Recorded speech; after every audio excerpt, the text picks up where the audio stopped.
Against all odds, presidential candidate Daniel Larson has somehow gotten away with threatening the White House. Kinda crazy that he'd threaten his own future residents, but I digress. On that same day, Daniel basically declared war on anyone he could think of.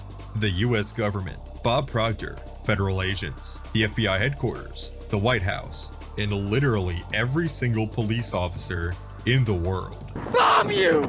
Bomb you! Bomb you! Bomb you! Kill you! Kill you! Kill you! Bomb! Bomb! Bomb! This is a message to every fucking police in the world! Fucking kill, kill, kill! Kill! Murder! The fucking White House too! Bomb you!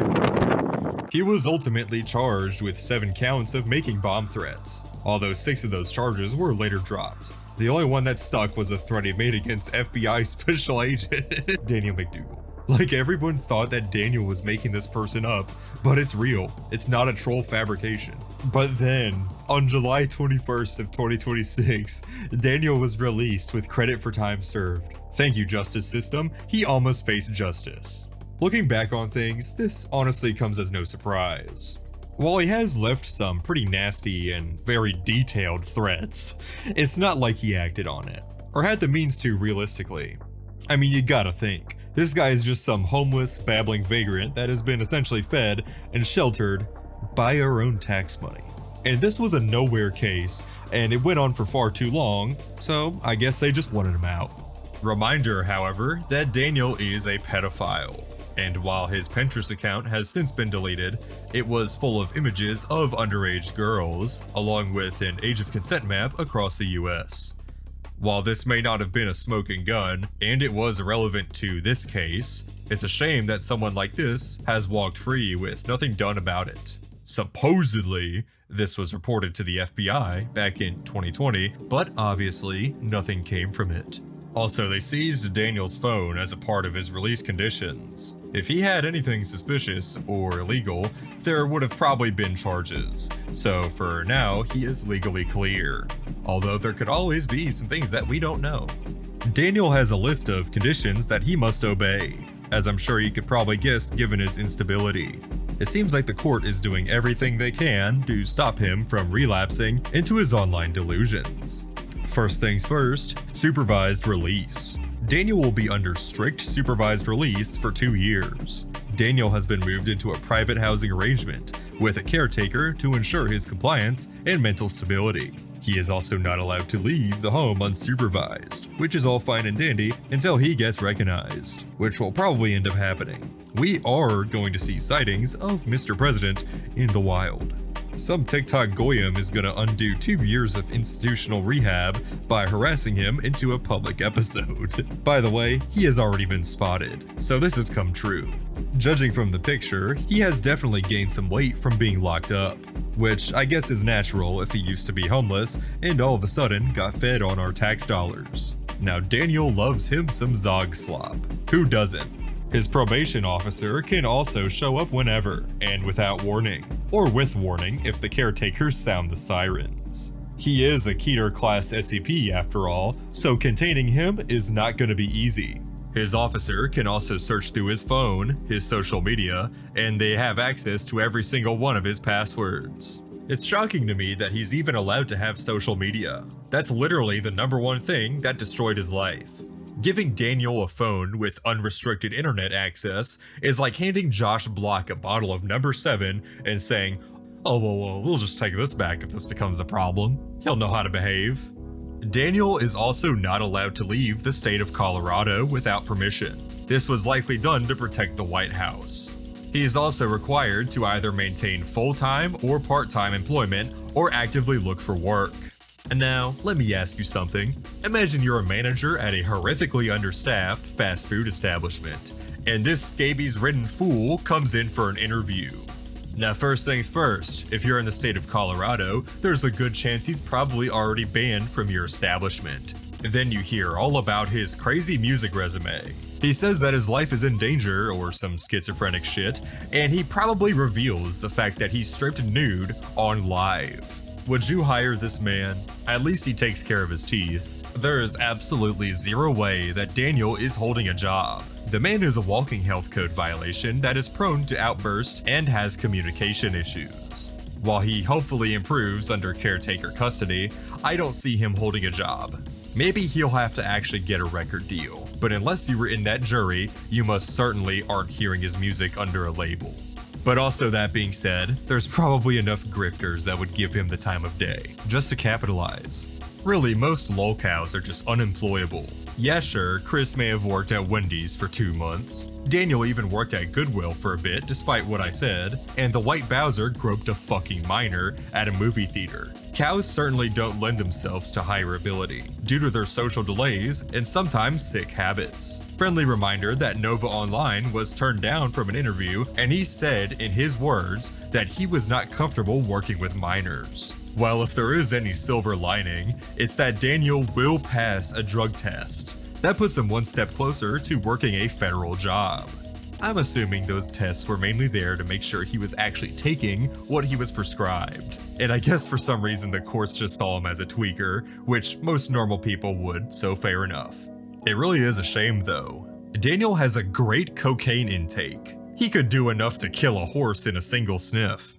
Daniel is forbidden from contacting Daniel McDougal, which is completely understandable. Imagine being so heinous that your own FBI agent assigned to you wants nothing to do with you. Another condition that Daniel must not break. He cannot associate with anybody involved in criminal activity or anyone with a felony record. Yeah, why don't we see how this applies to his ex-managers? I sincerely doubt that they'll have any contact with him, despite the fact that they now have the most intel on Daniel. Flexburger was a key source of information.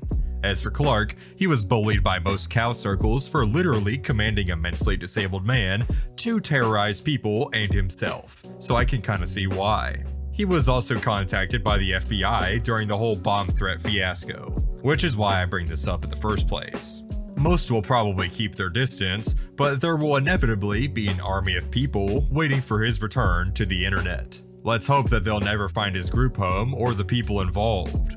I highly doubt that his caretakers are going to let him make videos to begin with, and a total social media ban is very likely, despite it not being in his probation. He's allowed on YouTube Kids, that's it. Oh wait, maybe not, fuck. So then this begs the question, why is he leaving new comments under videos? You know, some time away from the internet is gonna do Daniel some wonders. It's too bad that Daniel went right back to making stalker comments. I'm not even joking. In the comments section of the song Hi by Grace Vanderwall, because who else, an account claiming to be none other than Daniel Larson left several comments. By the way, I already had this script completely done and partially recorded, and then this shit just drops out of nowhere. So this is a live update. Here are some of the wonderful comments left by Daniel. This is what he had to say after 2 years of incarceration. This is Daniel Larson. I am back on meds. Grace Vanderwall, this is Daniel Larson. I'm doing better now. So, my media is now being monitored. I'm sorry for the trolls. Grace, this is Daniel Larson. I would never hurt you. Grace, this is Daniel Larson. I'm sorry for my past. I'm going to do better now.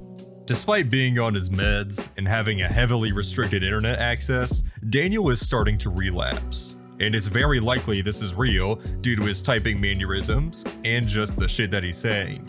He even drops his name. Despite all of this, his username is Bradley18. Now it's likely that Daniel is just on his caretaker's computer watching YouTube, and this just happened to be the default account, like how your kids use your business account for watching Cocomelon. But it's not impossible to say that this is just some alter ego by Daniel, maybe to evade his probation restrictions.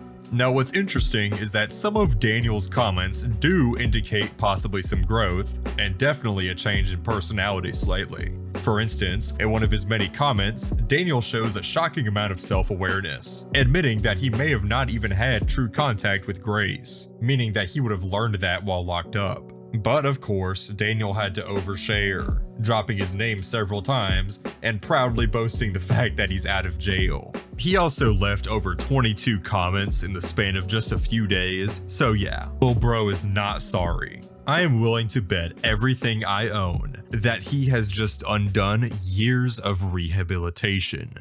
Well, the relapse of Daniel Larson has already begun. Yeah, even if he's leaving these comments under Grace's page, there's zero way any competent caregiver would let him online.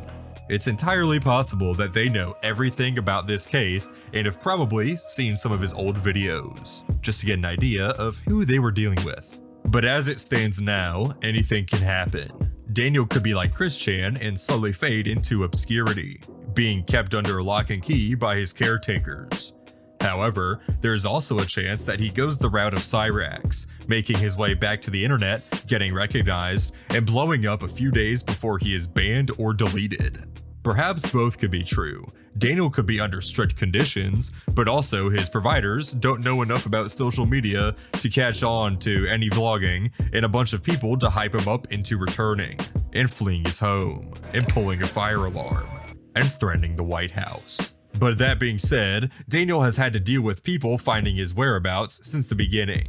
So if he ever did come back and make videos, it would only be so long before he'd just get reported for violating his release conditions. And if I want to make anything crystal clear from this video, it's that you better not go out and contact or try to get involved with Daniel. I honestly feel a little wrong for even bringing spotlight to his new channel, but this is just for educational and entertainment purposes.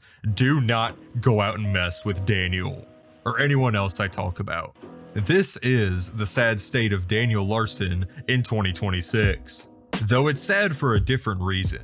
While the story of Chris Chan is sad due to his slow decay and the years of failure in his life, this is sad for the opposite reason. We are witnessing in real time the decay of Daniel Larson. All of the progress he made behind bars may slowly be destroyed as the judge's decision backfires. But who knows? He could just be like Chris Chan and not engage much with the trolls, but I'll believe it when I see it. Thank you so much for making it to the end of the video. The content is gonna stay the same. I'm still gonna have my editing. I'm still gonna put my heart and soul into these videos. But right now, in the early stages of channel growth, it helps if you upload more frequently. Let me know what you guys think. I promise the content's gonna stay the same. It's just gonna come out more frequently. And also, I'm still gonna keep making the long videos, but I would probably make them like once every month and a half, because cows are just doing shit all the time, and it really helps if I could capitalize off of that. And I'm sure you guys would love to see more videos, so stay tuned. Also, we finally have channel memberships. Become a channel member today and I'll have a little credits thing at the end of the video. Your name will be in it. We're still working it out right now, but it's gonna be like no more than about $2.99. Now, we are still fleshing out this whole system, as I've never had a Patreon or like channel memberships or anything like that before. As of right now though, you're gonna get some loyalty badges, you'll get emojis, you'll get early access to new videos, and you get to see the creative process behind them. You'll get some members only polls, and you'll get member shoutouts as well at the end of my videos. Keep in mind that we'll likely be adding stuff to the channel memberships once we get it all figured out. But right now, those are the benefits you'll be getting. Anyways, thank you for watching. And if you made it to the end, comment what you were doing when you found out that Daniel got out.